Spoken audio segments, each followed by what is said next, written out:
They are the best of the best. Welcome to this top 10, and today I will be counting down the top 10 players in NFL history. For this list, I am not basing the rankings on the success of the team the players was on. This is solely based on the success that individual player had at the time he played. Although, for the purposes of this list, I am excluding current NFL players. That will be a list for another day. Number 10, Ronnie Lott. Ronnie Lott played safety for the San Francisco 49ers from 1981 to 1990, then moved around from the Raiders, Jets, and Chiefs until his retirement in 1995. In his 15-year career, he racked up 63 interceptions to go along with 1,113 tackles, but just as known as his toughness. Countless players play through minor to medium injuries, and some are even willing to play through fractured bones if the game is big enough. But Ronnie Lott was so tough and committed to the game, when he broke his pinky in 1986, to avoid missing a playoff game recovering, he decided to have it amputated, and that to go along with 2 rings and a reputation as one of the hardest hitters ever. How could he not be included on this list? Number 9, Dick Butkus. While the name may be laughable, the man certainly was not. Dick Butkus played for the Chicago Bears from 1965 to 1973. He only played for 9 seasons, but during those seasons he was able to make 1,020 tackles, as well as 22 interceptions and 27 fumble recoveries. Also impressively, he made the Pro Bowl every season he played except for his final season in 1973. He was also known as the scariest man in the game when he played, and his gruesome hits were something players tried to avoid. He is today known as arguably the most feared tackler of all time. Number 8, Johnny Unitas. Johnny Unitas played quarterback for the Baltimore Colts from 1956 to 1972, and then played for the San Diego Chargers in 1973, his final season. In his 3rd season, he played in the 1958 NFL Championship game against the New York Giants, in one of the first nationally televised football games. The Colts won in sudden death overtime, 23-17.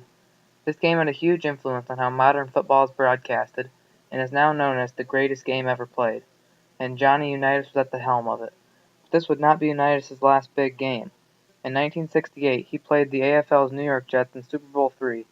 However, Johnny Unitas was on the bench for the majority of the game, and when he finally did go in, it was too little too late. The Jets won 16-7. This was also a very influential game, but Unitas was on the losing end.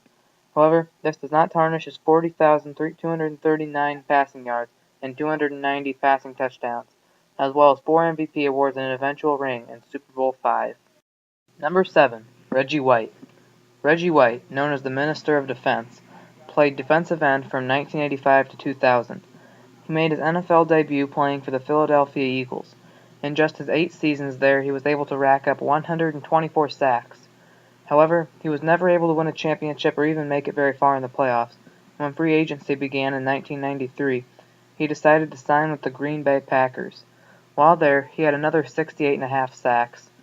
And, in 1997, he finally won his first championship when the Packers defeated the New England Patriots in Super Bowl XXXI. This was the first championship he had ever won at any level. He retired after the following season, but came out of retirement a year later and started all 16 games in 2000 for the Carolina Panthers. After that, he retired for good. Number 6, Don Hutson. Don Hutson played for the Green Bay Packers from 1935 to 1945. He played at a time when players played multiple positions, and he played wide receiver, safety, and kicker. Don Hutson was very good at safety and kicker, as a kicker making 173 extra points to go along with 7 field goals, and as a safety intercepting 30 passes. However, he is best known for what he did as a wide receiver. In his career, he had 488 receptions for 7,991 yards and 99 touchdowns. When he played, he was so talented it sometimes looked like he was a man playing against boys. However, the time period in which he played causes his legacy to be downgraded a bit because so many great players are out serving in World War II. Although, with no numbers, he still had to make this list. Number 5, Walter Payton. Walter Payton played running back for the Chicago Bears from 1975 to 1987. In that span, he ran for 16,726 yards and 110 touchdowns. He also averaged 4.5 yards every time he touched the football.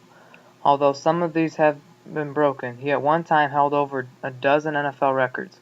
He was also a very tough player. He once played against the Vikings despite a 104-degree fever, and then went out in the field and set an NFL record for rushing yards in a single game with 275.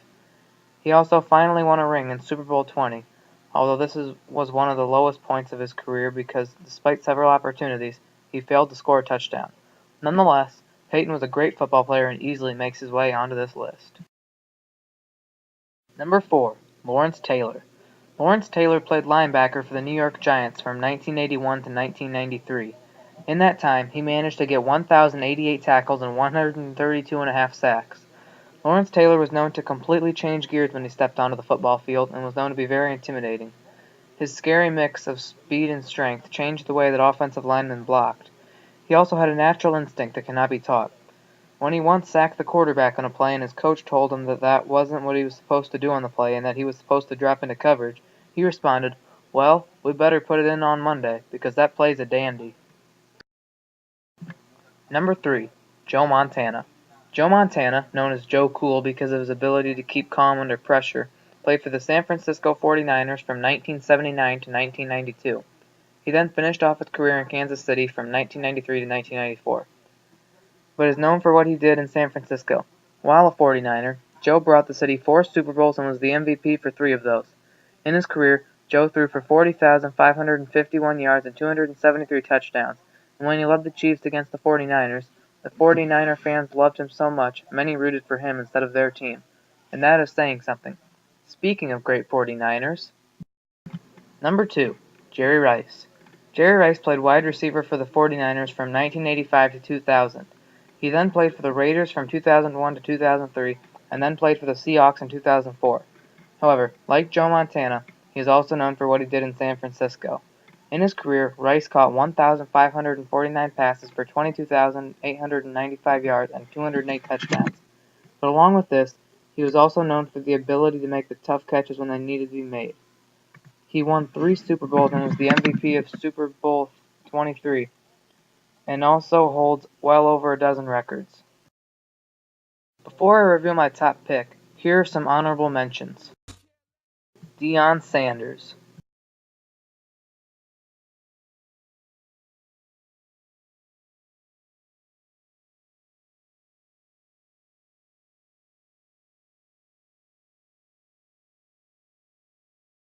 Mean Joe Green,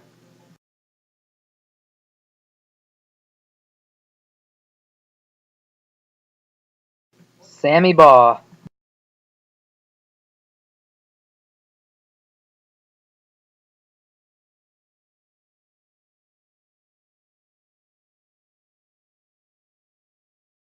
Number 1, Jim Brown. Jim Brown played running back for the Cleveland Browns from 1957 to 1965. In that time, he ran for 12,312 yards and 106 touchdowns, as well as 262 receptions for 2,499 yards and 20 touchdowns. Along with this, he averaged an insane 5.2 yards per carry. He also made the Pro Bowl every one of his 9 seasons. Because he retired early, just looking at his numbers wouldn't make him seem that great. But when you really dig into it, Jim Brown's production was insane. Do you agree with my list? Who do you think is the best player in NFL history? If you enjoyed this top 10 and would like to see more sport top 10s, be sure to like, comment, and subscribe to Sports Top 10s. Also, if you have any suggestions, go ahead and leave that in the comments. Thanks for watching.